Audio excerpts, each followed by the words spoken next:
Now, South Africa, as chair of the Southern African Development Community, SADC, has called on member countries to send observers to Zimbabwe during the upcoming elections.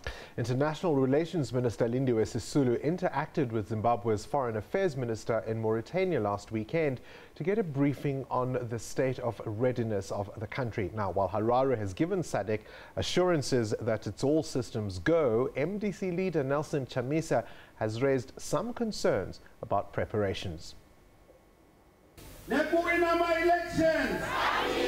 SADC Troika in Angola gave Zimbabwe election preparations the thumbs up, and the foreign affairs ministers continue to engage each other ahead of the July 30 polls. We were assured by the Minister of Foreign Affairs in Zimbabwe that Zimbabwe was on track, and everybody was quite satisfied about the progress that was being made in Zimbabwe towards election. So Zimbabwe is going to election at the end of the month, and we confirmed that. Zimbabwe's opposition leader says Zimbabwe's Electoral Commission should withdraw all printed ballot papers until all parties agree, or the election will be stopped. We have an election process that is in a process stalemate arising out of the ballot scandal and the voters' rolls and inadequacies and omissions. This has culminated in an election crisis, which we are now declaring because we are not agreed on the process. We are part of those people who are supposed to participate in that process. Meanwhile, the ZEC commissioner told the SABC that political parties were happy with the printing of the ballot. The commission is busy at the moment. We are printing the ballot paper.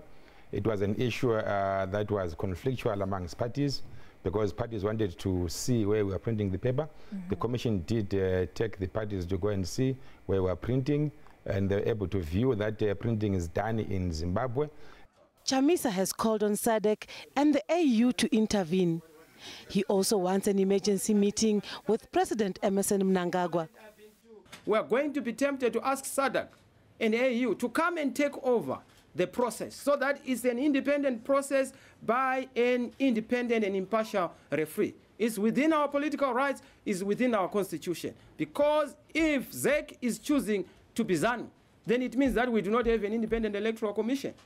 More than 23 presidential candidates are contesting the Zimbabwe elections. Ndundu Sitole, SABC News, Johannesburg.